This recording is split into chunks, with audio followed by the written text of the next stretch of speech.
Enseña aquí este pasaje es: la fe es indispensable que sea una fe que persevera. No basta con tener fe, no basta con tener mucha fe, pero es necesario tener una fe que persevera a lo largo de toda nuestra vida. Y es que a través de la carta a los Hebreos, el Espíritu Santo todo el tiempo nos está recordando algo fundamental, que la vida cristiana no es estática. La vida cristiana no es contemplativa, sino es un compromiso de toda nuestra vida, de toda la vida, para cumplir en este mundo los propósitos de Dios. Dios tiene propósitos para que nosotros, tiene propósito de que nosotros cumplamos la misión que nos ha encargado y encomendado para vivir en esta vida. Como lo he dicho una y otra y tantas veces, si el único objetivo que Dios tuviera es salvarnos, pues cada vez que alguien se salva podría ya descansar en paz e ir a la presencia de Dios. Pero estamos aquí no solo para tener una esperanza eterna, futura, sino para cumplir en el mundo los propósitos de Jesús. Jesús dijo que nosotros somos su cuerpo y que nosotros tenemos que vivir en esta vida bajo su proyecto y su dirección. Y es que la vida es eso, la vida cristiana no es contemplativa, la vida es entender, aceptar, agradecer que el centro es Jesús. ¿Cuántos saben que el centro es Jesús? Lamentablemente mucha gente puede ser cristiana por muchos años y sin embargo su centro no es Jesús. Para mucha gente, para muchos cristianos, su centro no es Jesús. Y el Señor quiere que lo recordemos una y otra vez. El centro es Jesús. ¿Cuál es la solución a los problemas matrimoniales? Jesús. Muy complicado, muy rebuscado, muchos problemas a veces muy profundos, pero ¿cuál es la solución? Jesús. Volvamos a Jesús. Los problemas matrimoniales tienen remedio. No estoy diciendo que no hay problemas, sino ¿cuál es la solución? Jesús. Y luego estamos buscando ¿cuál es la solución? No, pues que el esposo, no, que la esposa, no, que esto, no. Es Jesús. ¿Cómo soportar o salir de una depresión?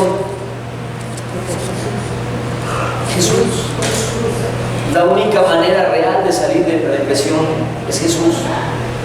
¿Los cristianos pueden tener depresión? Sí, por supuesto. Podemos pasar por duelos, por situaciones, por problemas, pero la respuesta a cualquier situación es Jesús. ¿Cómo soportar las presiones de la vida? ¿Cuál es la respuesta a las presiones de la vida? Jesús. Y el autor de Hebreos constantemente nos vuelve una y otra vez a lo largo de los capítulos de esta carta a que concentremos nuestra atención en la importancia de Jesús. Lo dice una y otra vez, por eso me encanta esta carta, porque lo dice, recurre y otra vez. Y empieza declarando que Dios ha hablado su palabra final en el Hijo. Con eso abre la carta, diciendo: Dios habló muchas veces y de muchas maneras, y su palabra final ha sido Jesús. Se concentra en que Jesús es el autor y consumador de la salvación, capítulo 2 que ya vimos anteriormente. El autor y el consumador de la salvación. Y ahora en el capítulo 3 nos dice que consideremos a Jesús como nuestro sumo sacerdote. Por tanto, hermanos, versículo 1: por tanto, hermanos santos, participantes del llamamiento celestial, considerad al apóstol y sumo sacerdote de nuestra profesión, Cristo Jesús, el cual es fiel al que le constituyó, como también lo fue Moisés en toda la casa de Dios. Porque de tanto mayor gloria que Moisés es estimado digno cuanto mayor honra, ¿cuánto tiene mayor honra que la casa el que la hizo? Porque de tanto mayor gloria que Moisés es estimado digno cuanto tiene mayor honra que la casa el que la hizo. Porque toda casa es hecha por alguno, pero el que hizo todas las cosas es Dios. Y Moisés, a la verdad, fue fiel en toda la casa de Dios como siervo para testimonio de lo que se iba a decir. Pero Cristo como hijo sobre su casa, la cual casa somos nosotros, si retenemos firme hasta el fin la confianza y el gloriarnos, en la esperanza. Amén. Este capítulo abre con una palabra importante, diciendo: ahora consideren a Jesús, el apóstol y sumo sacerdote de nuestra profesión. Resulta que la palabra considerar es importante. Esta palabra tiene una característica. Vamos a encontrar que Hebreos nos dice en tres momentos o en tres circunstancias diferentes la palabra considerar, pero en el antiguo lenguaje, en el griego, tiene matices que es interesante que iremos viendo con el tiempo. Aquí la palabra considerar es kataneo. Ok, ya lo supiste, qué padre, ya. ¿Y eso qué? ¿Verdad? Es la palabra kataneo y significa observar muy atentamente. Hay un considerar en el sentido de mira y fíjate. Hay un considerar en toma en cuenta. Pero aquí el considerar es observar muy atentamente, es decir, poner mucha atención en Cristo Jesús.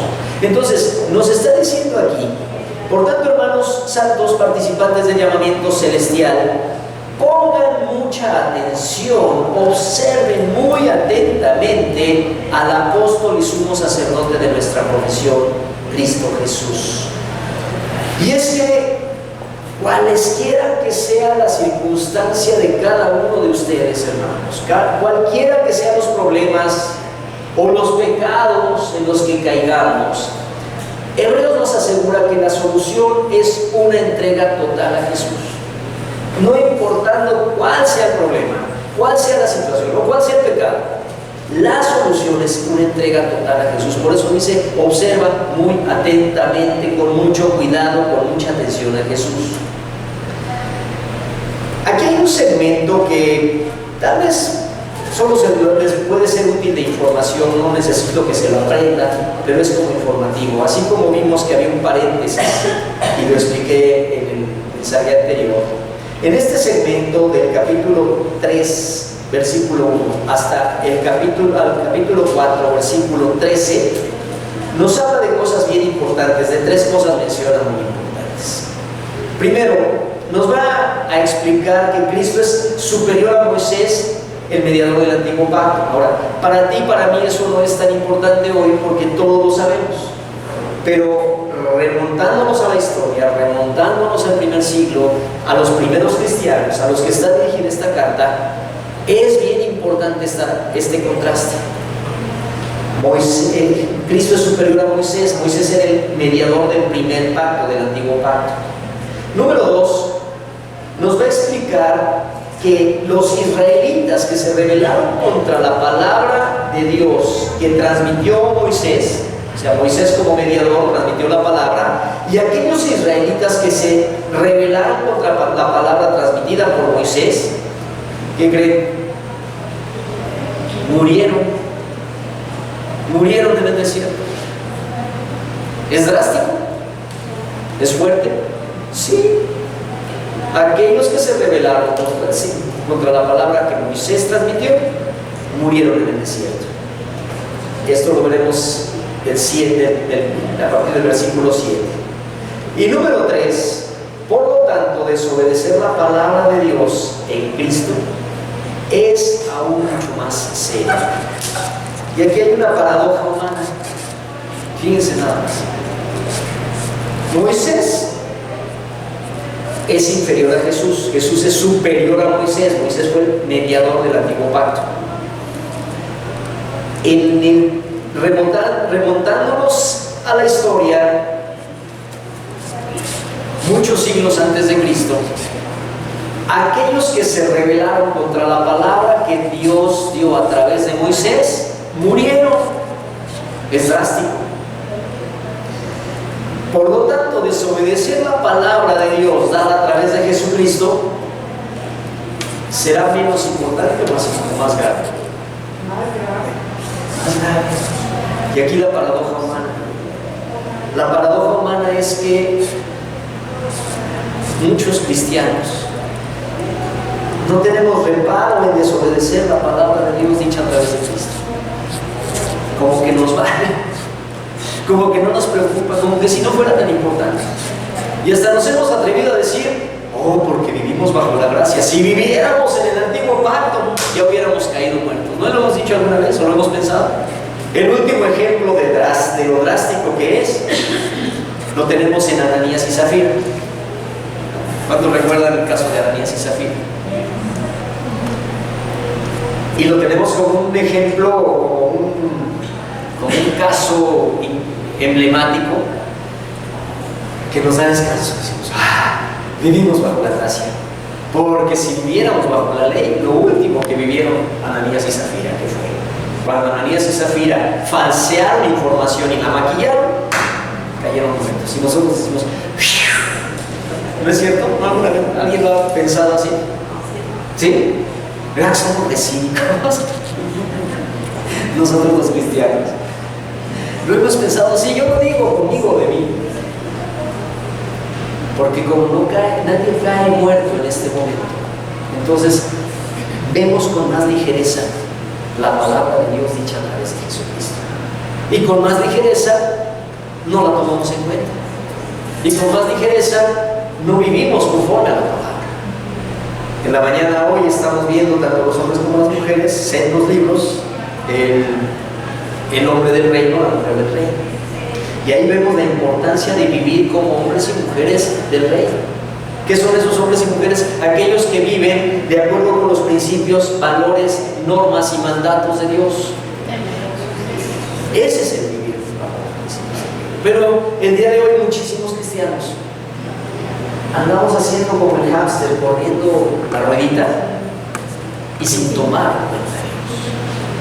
Y en determinado momento corremos con alguna persona, ya sea familia, ya sea consejero, ya sea pastor, pastora, y contamos nuestros problemas matrimoniales y resulta que ¿cuál es el origen? Apartarnos de Jesús.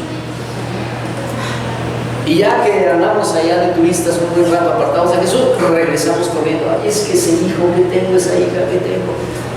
¿Y cómo estuviste durante su infancia y adolescencia? ¿Caminando con Jesús o no? Entonces desobedecer la palabra de Dios en Cristo Jesús es mucho más serio. Bueno, hoy hablemos del hecho que nos señala aquí de que Jesús es superior a Moisés. Lo acabamos de leer.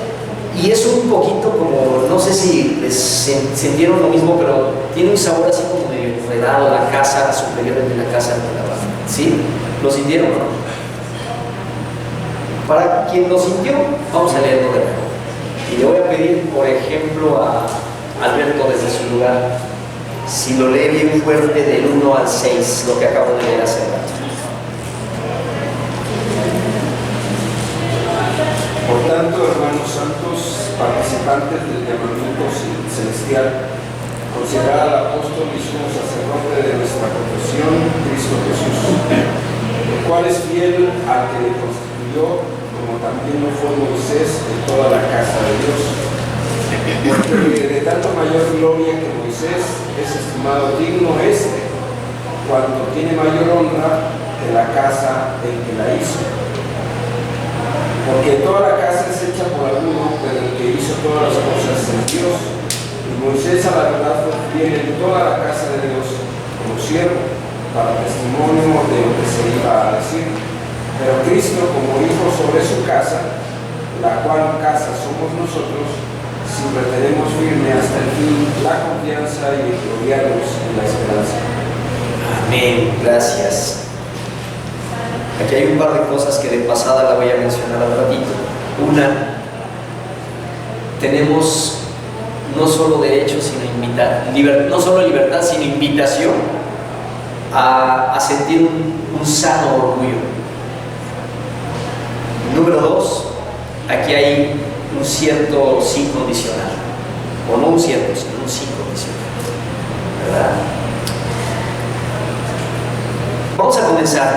Para nosotros, como dije hace rato, hebreo, en nuestro tiempo, nos queda clarísimo que Jesús es superior a Moisés, eso no tenemos problema con eso. Pero remontémonos un poquito al inicio del tiempo cristiano, del primer siglo. Y en el primer siglo, para nadie había duda entre los judíos, en el pueblo de Israel, que Moisés era sumamente importante, era fundamental Moisés. era una persona muy importante, la más importante en el judaísmo, aún en el primer siglo. Tan importante que en muchas ocasiones acusan a Jesús de blasfemar contra Moisés, por ejemplo. Tan importante que cuando los enemigos de Esteban lo acusan de un crimen, lo que dicen ahí en Hechos 6, si ustedes luego lo buscan, lo que dicen contra Esteban es: le oyeron hablar palabras blasfemas contra Moisés y contra Dios. Y llama la atención que lo dicen en ese orden. Primero Moisés. Le hemos oído hablar palabras blasfemas contra Moisés, y contra Dios. Pero contra Moisés, sí, y contra Dios. Nombra primero a Moisés en primer lugar, porque es bien importante Moisés para el hebreo, porque Moisés fue el receptor del primer pacto, porque Moisés fue el único que subió al monte a recibir durante 40 días de la presencia misma de Dios el mandamiento. Porque cuando llegaron al punto en donde podrían llegar a la presencia a recibir de Dios los mandamientos, todo el mundo se asustó al ver lo que estaba sucediendo ahí y dijeron: Moisés, ve tú. Entonces Moisés es reconocido como el hombre más importante de la antigüedad. Y el autor de Hebreos lo reconoce, no lo niega, lo reconoce porque dice que fue fiel en la casa de Dios, en toda la casa de Dios. A Moisés le es dado el mandato del tabernáculo. Y él señala, y el autor señala que fue fiel en toda la casa de Dios, en todo el tiempo, en todo lo que recibió de Dios. Pero también señala que Jesús es superior a Moisés, con dos afirmaciones. La primera, cuando dice en el versículo 3: quien ha construido una casa merece más elogio que la casa misma. Entonces, ahora ya perfila que Jesús, lo que ya nosotros sabemos, o lo que ha sido revelado también, que Jesús es el creador y merece más elogio que la casa misma. Dice que Moisés fue fiel en toda la casa de Dios como siervo, como servidor. Ahora, la posición de servidor es una posición de privilegio, es una posición de mucha dignidad. Sin embargo, Cristo no como servidor, sino como hijo. Entonces, si bien Moisés es importante, Jesús mucho más importante. Y de ahí nos lleva a que por eso nosotros podemos tener un orgullo santo. ¿Cuántos sabían que tenemos derecho a ese orgullo santo? Que tenemos derecho a un orgullo santo, a un sano orgullo. Porque mire lo que dice: por la gracia de Dios, primero versículo 1, hermanos, santos y llamados, participantes del llamamiento celestial. Bueno, solo para recordar lo que ya sabemos, hermanos, comienza diciendo: hermanos, pertenecemos a una gran familia universal. Todos nosotros pertenecemos a una gran familia universal, y yo no sé cómo decir la palabra eterna, generacional. Todos los santos de todos los tiempos, los que ya están en el cielo, los que todavía estamos en la tierra, somos parte, somos hermanos. Y hoy mismo, aquí todos los que tenemos a Cristo en nuestro corazón, somos partícipes de la familia. Tenemos una gran familia universal y una familia local. Dios nos organizó de esta manera, para tener una familia local que con sus ventajas y bemoles, con sus virtudes y defectos, con sus ojeras y avances, somos una familia para amarnos, para apoyarnos, para impulsarnos, para exhortarnos, para cuidarnos unos a otros. ¿Cuántos saben esto claramente?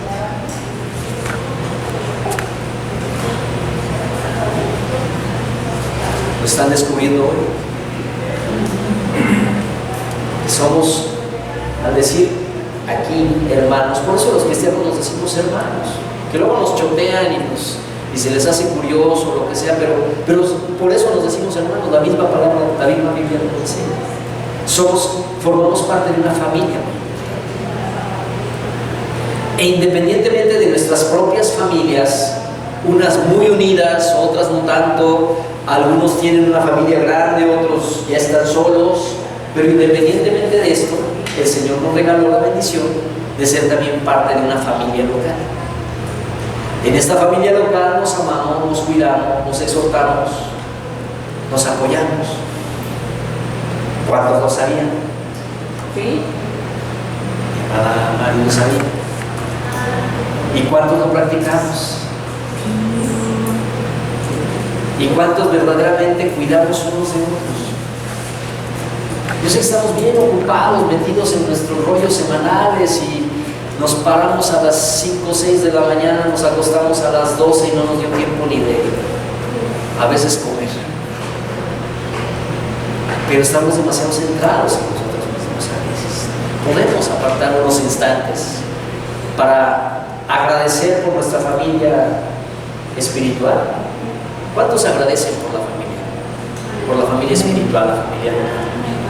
¿Cuántos agradecen por ella? Los que no lo han hecho, de verdad los animo, agradezcan por la familia local. Y preocupémonos unos por otros, interesémonos unos por otros, veamos unos por otros. Eso es lo que nos hace fuertes, eso es lo que nos hace diferentes. El Señor Jesús dijo: en esto conocerán todos los que son mis discípulos y tuvieran amor los unos por otros. Lo he dicho muchas veces en el pasado.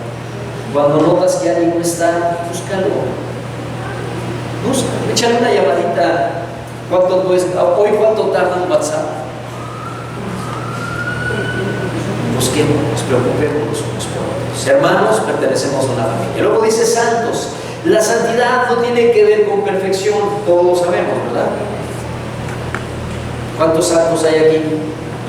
Levanta tu mano bien alta si eres santo o santa. Muy bien, eso me revela algo importante. Algunos no se sienten santos. Tú que no levantaste la mano, ¿por qué no levantaste la mano? Porque no eres tan santa, tan santo. Por eso, porque reconoces así con humildad: no, es que yo no soy tan santo, como voy a presumir. Por eso fue. Pues ¿qué creen? Tú que no levantaste la mano, o los que lo levantaron después, porque también caché que hubo algunos que esperaron a ver si otros la levantaron y ya la levantaron. Y una ya la levantaron 8, ya puedo. No quería ser el primero. ¿Qué crees? Si tú no te sientes santo, es por una equivocada definición de santo. Mira, la santidad no tiene nada que ver con perfección. La santidad no tiene nada que ver con perfección. ¿Cuántos lo creen? Ni tampoco tiene nada que ver con martirio. Ahora está tan de moda que porque lo mataron, porque en la guerra cristera le tocó el balazo y la bala perdida, ya es santo. No tiene nada que ver con martirio. No tiene que ver con perfección, como otros creen, porque esa es la idea equivocada que se ha metido en la cabeza de muchísima gente en Europa y en América. La santidad tiene que ver con la edad. Tampoco tiene que ver con la edad. Es cierto. Sí, porque normalmente los santos tienen unas barbas blancas. Las barbas, así, son calvos. Aunque hay uno que tiene un fueguito así que nunca lo entendí, pero son ancianos. No tiene nada que ver con la edad. ¿Con qué tiene que ver la santidad? La santidad tiene que ver con que somos apartados por Dios para su servicio. Si lo hacemos o no, es nuestra culpa. Pero somos apartados por Dios para su servicio. Porque habrá que digan: es que yo no estoy sirviendo a Dios, no soy santo. No, que cumplamos o no es otra cosa. Pero cada cristiano es apartado por Dios para su servicio y para tener comunión constante con Dios. Esa es la definición de santo. Aquel que ha sido apartado por Dios para su servicio y para tener comunión constante con Él, abierta con Él. En otras palabras, que no tenemos que depender de hacer algún determinado rito, acto, o esperar a que venga algún ungido especial que lleve el recado a Dios.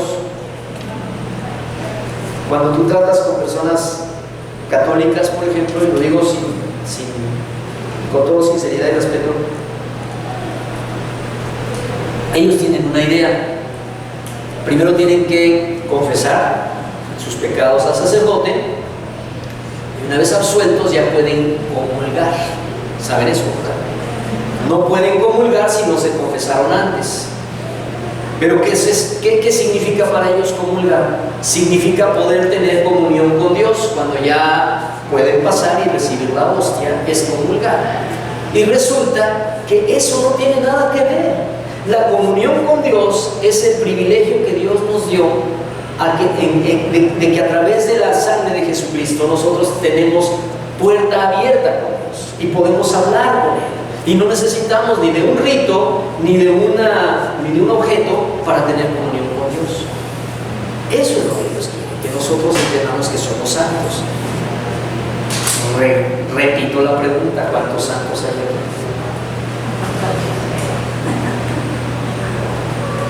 Ya ni así. Levanten su mano los santos, los que han sido apartados por Dios, los que han recibido a Cristo en su corazón y han sido apartados por Dios. Dios nos apartó. No es una decisión de yo me paso de este lado o me quedo de este. Es que en el momento que recibiste a Cristo en tu corazón, Dios te apartó para Él. Ahora, ¿podemos ser santos obedientes o santos desobedientes? Sí. Esa es la diferencia. Podemos ser santos obedientes o ser santos rebeldes. Y por último dice, participantes del llamamiento celestial. Eso nos recuerda la dignidad de que Dios nos ha investido y que no podemos tratar con negligencia. Es decir, somos participantes de un llamamiento desde el cielo. Esa es la idea de esta palabra. Fuimos llamados desde el cielo. Somos participantes de un llamamiento de parte del cielo. Ahora, esto no deberíamos verlo con ligereza y con negligencia, porque somos ciudadanos de un reino que no es de este mundo. El problema es que la mayoría de los cristianos nos seguimos sintiendo tan ciudadanos de este reino, que estamos clavados en este reino. Y se nos olvida que en realidad no somos ciudadanos de este mundo, sino ciudadanos del reino celestial. Y este reino no está condicionado por las condiciones de la vida terrenal. Nosotros vivimos con otro reglamento, con otra constitución. Lo estábamos viendo hoy también, o lo estamos viendo en el libro. El reino es una constitución distinta a la constitución política de los Estados Unidos mexicanos, o la constitución gringa, o la constitución que sea. Nosotros somos ciudadanos que no estamos determinados ni por las condiciones ni por las circunstancias de la vida terrenal. Y por último, versículo 6 dice que somos casa de Dios. Entonces, fíjate, hermanos, somos santos, somos participantes de un llamamiento celestial, o sea, de parte del cielo, y somos casa de Dios. ¿Eso no está padre? Gloria a Dios. Somos casa de Dios. Somos casa de Dios. En otras palabras, ¿dónde vive Dios? ¿Se dan cuenta qué fuerte es esta frase? Qué fácil lo decimos. ¿Dónde vive Dios? Aquí. Pero Dios, ¿te estás dando cuenta de lo que significa? Sí. Dios vive en nosotros. ¿No es esto un motivo de un enorme privilegio, de entender ese privilegio? Somos casa de Dios. Dios escogió tu corazón para vivir en Él.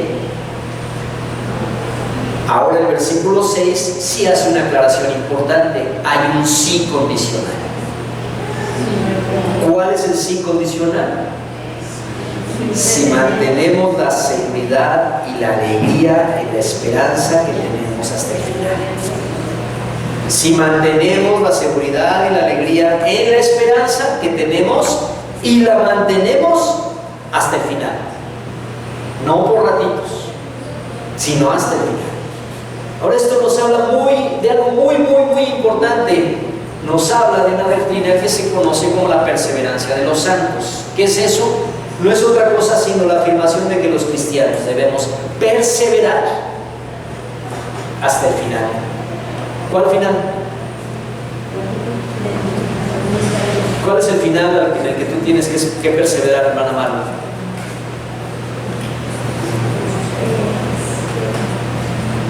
Llegar No le oí. llegar con Dios en la muerte, después de la muerte física, estar al lado de Dios. Hasta el final, efectivamente. El final es o la muerte física o si Cristo viene antes que nos toque la muerte física. Hay dos posibilidades nada más, para ti y para mí. O Cristo viene antes o morimos antes de que Él venga. Pero el mandato, la importancia es que perseveremos hasta el final. En la parábola del sembrador, si quieren checarla y ir siguiendo conmigo la parábola, Mateo, no, Marcos 4. En Marcos 4 encontramos la parábola del sembrador.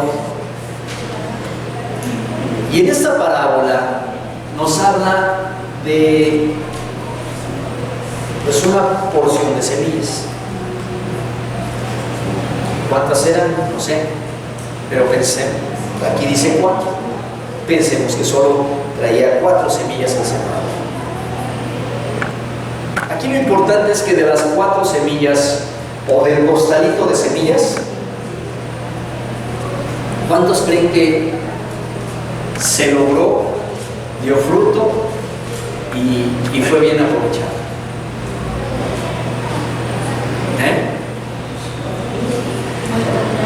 Malas noticias, ¿vale? Pocas. Solamente la cuarta parte.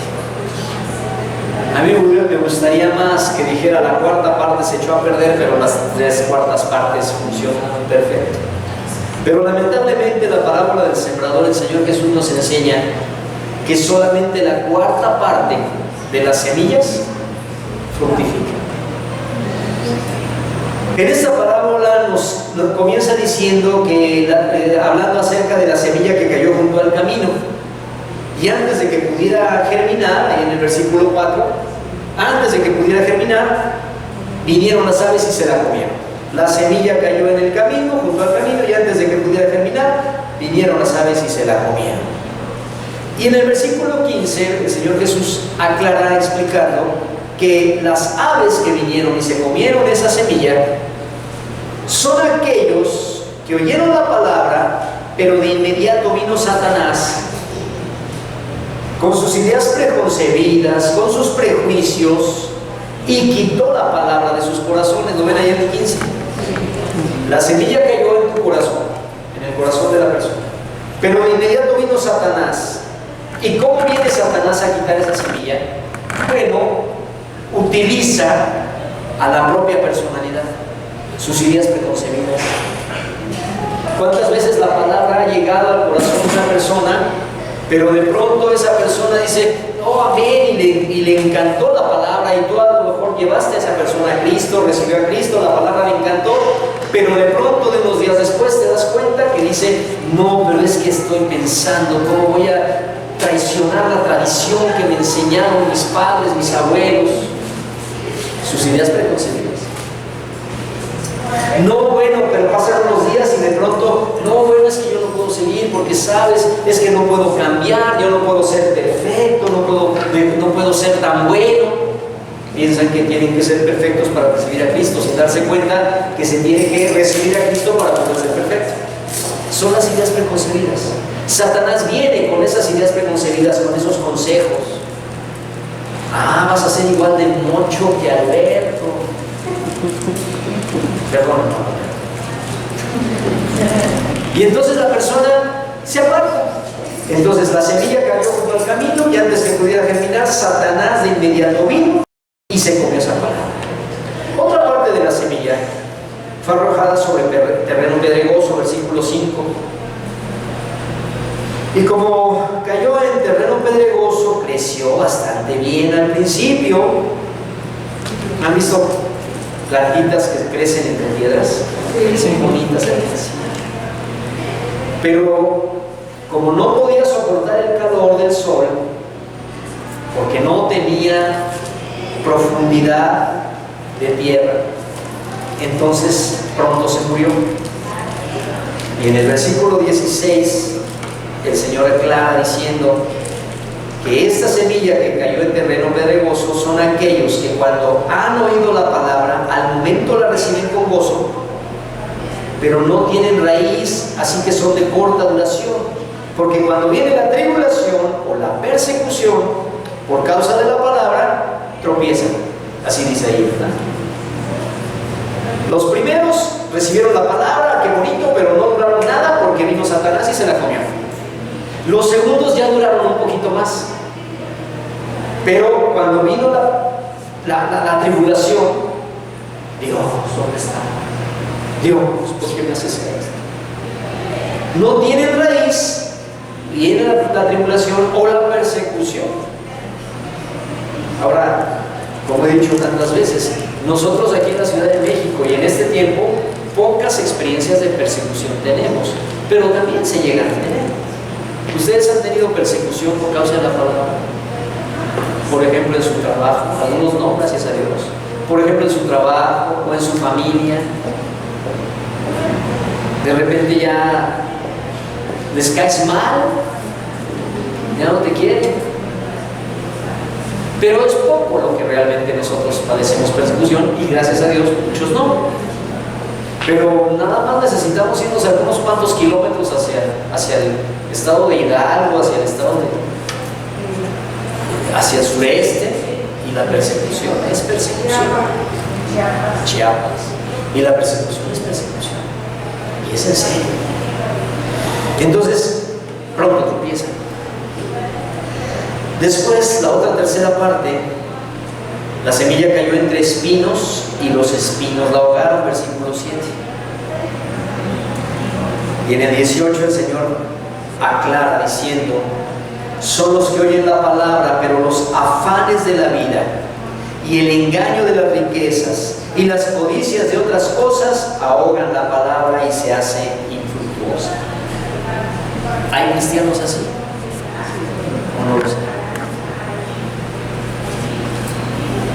Cae entre espinos y los espinos la ahogan. ¿Cuáles son los espinos? Los afanes de las riquezas. O sea, no está diciendo que todos los ricos están condenados. Está hablando de los afanes de las riquezas. Los afanes de la vida y el engaño de las riquezas y la codicia de otras cosas. No está diciendo que tener cosas sea malo, sino la codicia. Y entonces, ¿cuántas veces hay quienes reciben la palabra, pero sus intereses materiales son tan grandes y abrumadores que la palabra ya no les interesa, que la palabra ya no es relevante? Y yo creo que siempre he dicho y seguiré diciendo, quizás son aquellos que tienen tiempo para Dios cuando no tienen otras cosas mejores que hacer, ¿no? Son aquellos que hay muchas cosas importantes que hacer y ya si sobra tiempo para Dios, pues ya no.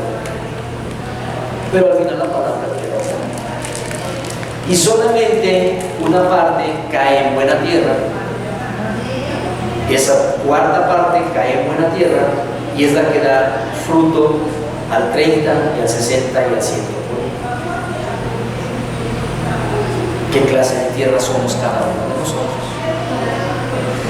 Por eso es tan importante este versículo 6 cuando dice que somos casa de Cristo si retenemos firme hasta el fin la confianza, es decir, la fe, y el gloriarnos en la esperanza, es decir, sentirnos sanamente orgullosos de ser hijos de Dios y tener esa esperanza, pero perseverando hasta el fin, retenerlo hasta el fin, porque retenerlo por un tiempo es fácil, para muchos es fácil, ahí están 3/4 partes de la semilla. Aquí lo importante es permanecer hasta el fin.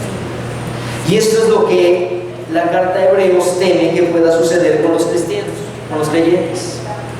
Y es por eso que insiste constantemente en mantener una profesión sin temores y una esperanza gozosa.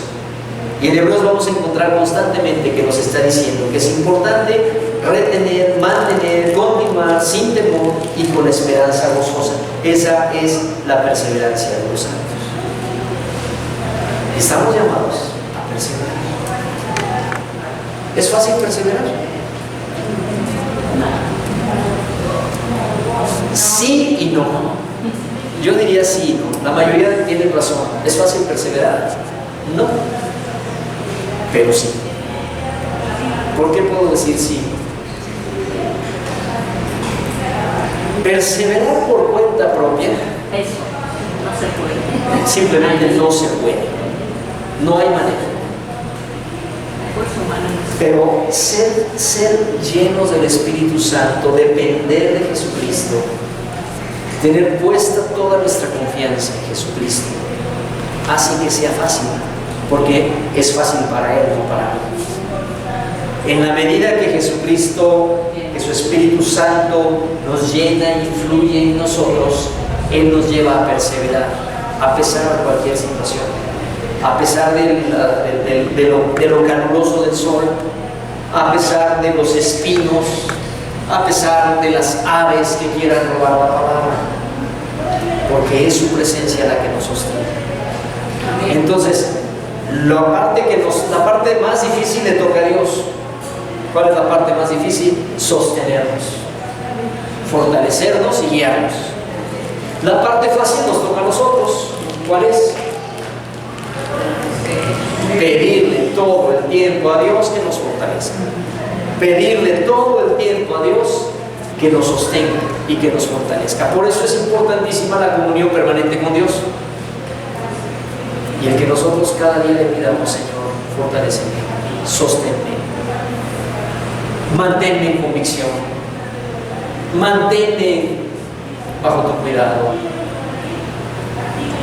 Espíritu Santo, repréndeme, redargúyeme, regáñame cuando me esté apartando de tu camino, cuando esté pecando contra ti y contra mi prójimo.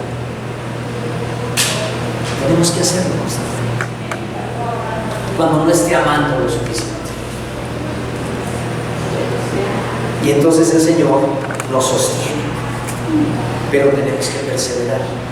Hay una parte que es nuestra y una parte que es Dios. Muchos piensan: no, es que Dios nos lleva. No, sí nos lleva, pero a nosotros nos toca perseverar, y por eso lo dice aquí una y otra vez: si retenemos firme hasta el fin la confianza y el gloriarnos en la esperanza.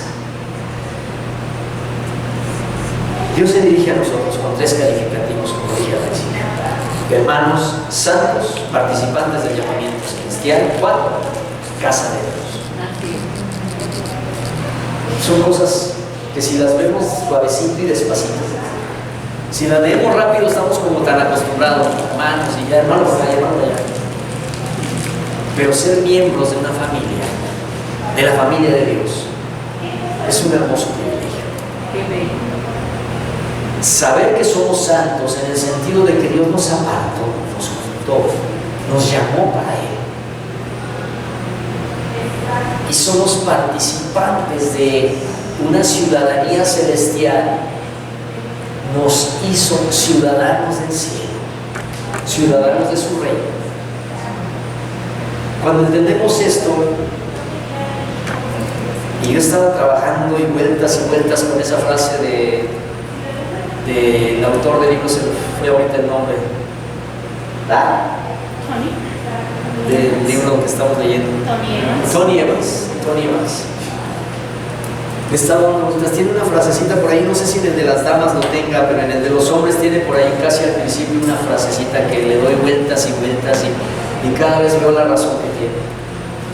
Vivir, dice él, vivir como un hombre del reino debería ser de tal manera que cuando tú despiertas por la mañana, el diablo diga: oh, no, ya se despertó este cuadrante.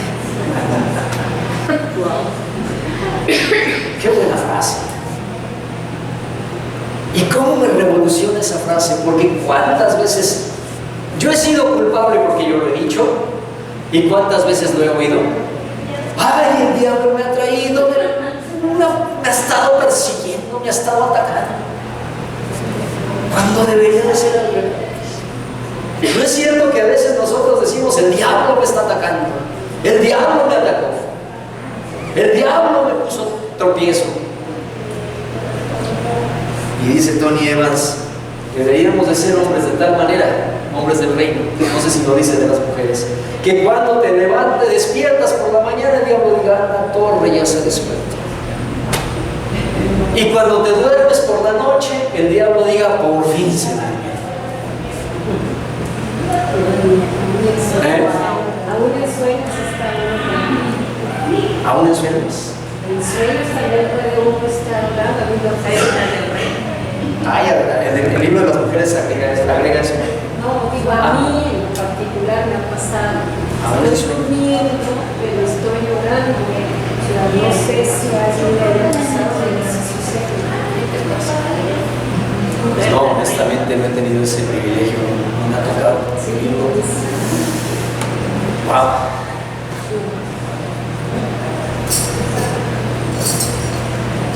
Pues hermanos, aquí quiero dejarlo por hoy.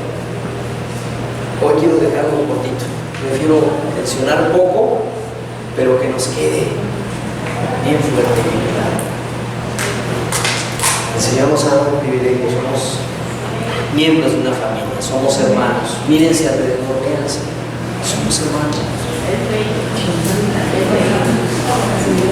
Yo no sé si sirva de algo esta pequeña anécdota que voy a contar, ahorita que dicen hermanos.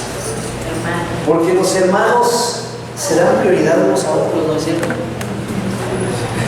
Voy a contar una pequeña anécdota que me contó mi mamá cuando era chica. Mi mamá, por un lado fue hija única, pero por otro lado tuvo una hermana adoptiva. Con todo, mi mamá fue una historia ahí medio complicada porque en cierto momento estuvieron bajo el cuidado de un matrimonio, tanto mi mamá con su mamá como la otra chica con su mamá, y la otra chica que se quisieron como hermanas, se llamaba María Luisa, por cierto, más que a ella le decían Bicha, en lugar de Huicha, Bicha. Me voy a decir Bicha. Bueno, pero resulta que la anécdota que cuenta mi mamá es que esa Huicha, Bicha, era medio abusiva con ella, no que le hizo la vida imposible, pero que a veces sí era, como era un poquito más grande y más robusta, pues a veces me la trataba medio mal a mi mamá. Y claro, intervenían las mamás y ya había orden y lo que quieras, pero muchas veces dice, o me quitaba la muñeca o me quitaba algo, me hacía llorar y o me pegaba. Pero dice, pero un día mi mamá, yo no me acuerdo qué habrá hecho mi mamá, la mía, pero mi mamá cuenta, un día mi mamá, o sea, un día tu abuela, me tenía que castigar y entonces agarró la chancla y al momento que me iba a dar el chanclazo, salió volando desde donde estaba Bicha un pomo de vapor directito a la cabeza de mi mamá. Con mi hermanita no te metas. A la cabeza de tu abuela. De mi abuela, perdón. Entonces lo que pasó fue eso. Como no eran hijas de la misma mamá, mi abuela quiso darle su chanclazo a mi mamá y su hermana adoptiva, que la quería como hermana, pues rapidito, ¡fum!, a defender a su hermanita. Dice, la anécdota era esta. Ella sí me podía pegar, ella sí me podía quitar las cosas, ella sí me podía gritar, pero cuando no se atrevió mi mamá a hacerlo, entonces me defendió. Es una ilustración muy extrema, pero no es cierto que así son los hermanos. Con los hermanos a veces puedes no llevarte muy bien, a veces puedes tener cierto roce, pero que no venga un externo a molestarte, porque entonces sale el apellido. ¿Sucede o no sucede? Acá mi hermana, que tuvo 4 hijos varones, sé de algunas anécdotas que me contó, que nos ha contado, en donde sus hijos de pronto parecían más bien una pandilla de chicos cuando alguien se atrevía a tocar a uno de ellos. Y así es en los hombres. Bueno, hermanos, pues ¿por qué no hacemos ejemplo de lo mismo? ¿Cuántas veces el diablo quiere molestar, robar y destruir a alguien? Y acá están sus hermanos, a sacar la cara. ¿No? No sé dónde ni cómo esté ahorita Michelle, Nora, pero aquí están sus hermanos para sacar la cara, para sacar el pomo de vaporru espiritual contra el diablo y decirle: con mi hermana Nora no te metes. ¿No? Esa es la clase de hermanos que debiéramos hacer. Y no nada más saludarnos: ¿qué hola hermano? ¿Cómo estás? Qué gusto que te veo después de 3 meses que no te había visto. Seamos hermanos. Somos santos, estamos apartados para Dios. Entendámoslo así, no porque seamos mártires ni perfectos, sino que estamos apartados para Dios, y esa perfección es parte del proceso de vida que Dios quiere de nosotros. Participantes del llamamiento divino. Venimos, o sea, somos parte del reino celestial. Y somos casa de Dios, por lo tanto, mantengamos ese glorioso privilegio del que debemos estar sana y sumamente gozosos y orgullosos, porque debemos mantener una vida de constante entrega y de un amor obediente a Jesús, aunque se nos presenten tentaciones, aunque se nos presenten pruebas, aunque se nos presenten luchas, e incluso cuando llegue la persecución, que habrá de venir. ¿Cuántos lo saben? Que habrá de venir. El cristiano sincero y comprometido es un cristiano que persevera. Padre, en el nombre de Jesucristo, queremos agradecerte, Señor, por ese glorioso privilegio de ser tus hijos. Gracias, amado Dios, porque tú nos apartaste para ti. Gracias porque por medio de tu vida, Señor Jesús, viniste a mostrarnos el camino y a decirnos: yo soy el camino, la verdad y la vida. Pero por medio de tu muerte nos has dado a nosotros vida. Muchas gracias, Señor, por el privilegio glorioso de ser parte de una familia. Muchas gracias por esta familia, y ayúdanos, Señor, a vivir como verdaderos hijos tuyos y casa tuya. Muchas gracias por vivir en nuestras vidas. Ayúdanos a ser la clase de hombres y mujeres del reino, que te representemos dignamente y que podamos hacerle frente a todas las tentaciones y ataques de Satanás. Te lo pedimos, Señor, en el nombre de Jesús.